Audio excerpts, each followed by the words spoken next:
চাকৰি ঘূৰাই পালে নিলম্বিত 21 গৰাকী ৰাজপত্ৰিত বিষয়া এই মুহূৰ্তৰ বিগ ব্ৰেকিং জনাইছো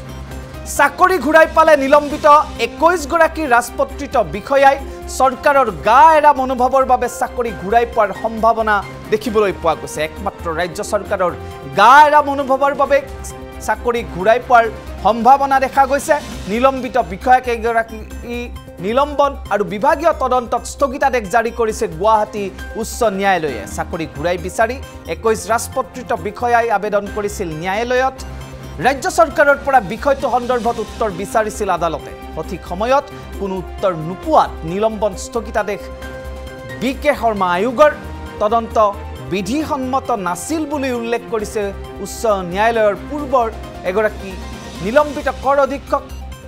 চাকৰি ঘূৰাই দিবলৈ নিৰ্দেশ দিছিল আদালতে ইয়াৰ পূৰ্বে আৰু আজি সৰকাৰৰ হেমাহিৰ বাবে নিলম্বিত ৰাজপত্ৰিত বিষয়াই চাকৰি ঘূৰাই পোৱাৰ উপক্ৰম হৈছে আমি ফোন যোগে সংযুক্ত হৈছো আমাৰ জ্যেষ্ঠ সাংবাদিক বিমল ভূষণ মহন্তৰ সৈতে বিমল সবিশেষ জানিব বিচাৰিছো আপোনাৰ পৰা হয় চাওক ইতিমধ্যে এই যেটো 2016 চনত যেটো বিষয় ইতিমধ্যে আৰম্ভ হৈছিল আৰু তাৰ পিছত গৈ অৱশেষত বিপ্লৱ কুমাৰ শৰ্মা আয়োগক এটা দীঘলীয়া তদন্ত কৰিবলৈ নিৰ্দেশ দিছিল আৰু সেই যিখন তদন্ত কমিটিয়ে তদন্ত কৰি এজনীয়া তদন্ত কমিটিয়ে এখন প্ৰতিবেদনো দিলে প্ৰতিবেদনৰ পিছত আকৌ CID লৈ গ'ল এই গোচৰ দীঘলীয়া পৰিক্ৰমা কিন্তু কিছুদিন পূৰ্বে যে এই 21 গৰাকী APSCৰ দ্বাৰা নিৰ্বাচিত ৰাজপত্ৰিত বিষয়া তাত কৰ বিষয়া আছে আৰক্ষী বিষয়া আছে তাত আছে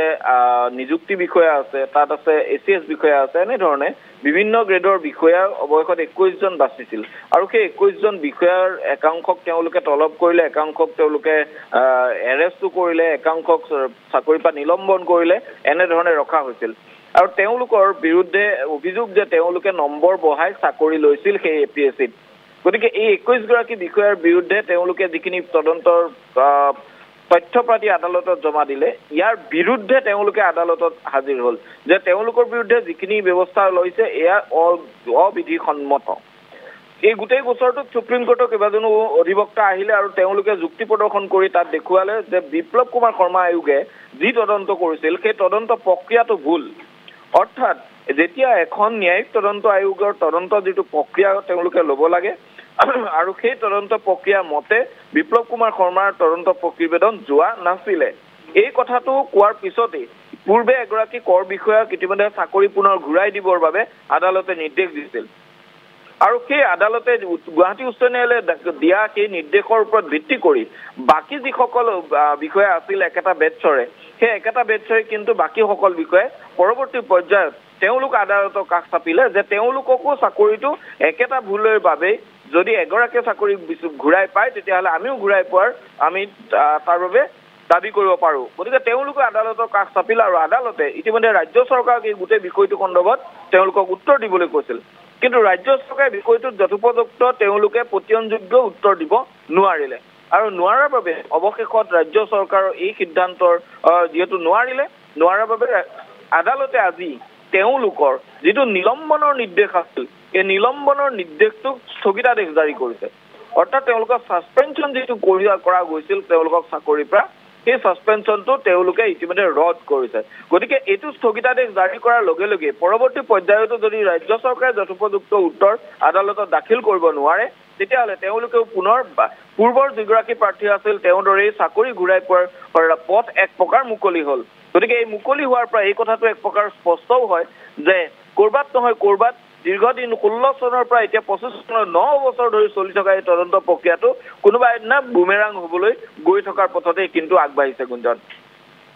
বিমল এতিয়া যেটো পথেৰে এই নতুনকৈ এওঁলোকেও এতিয়া চাকৰি ঘূৰাই পাব বুলি আদালতে এক প্ৰকাৰ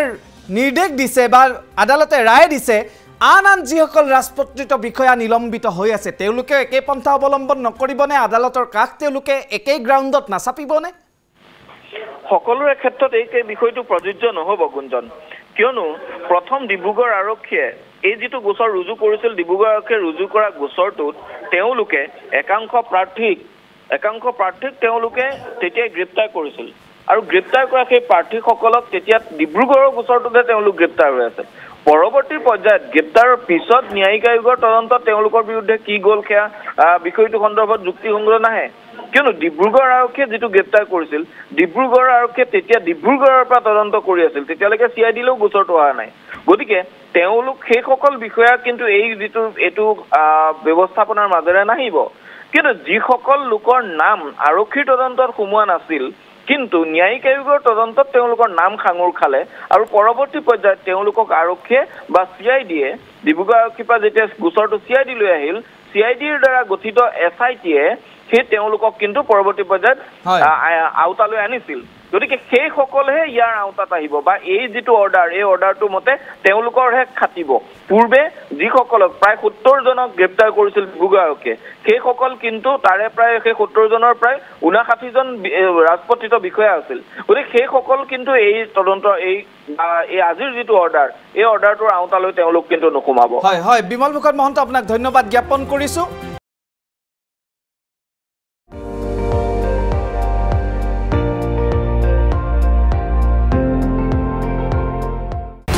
আপুনি চাই আছে ND24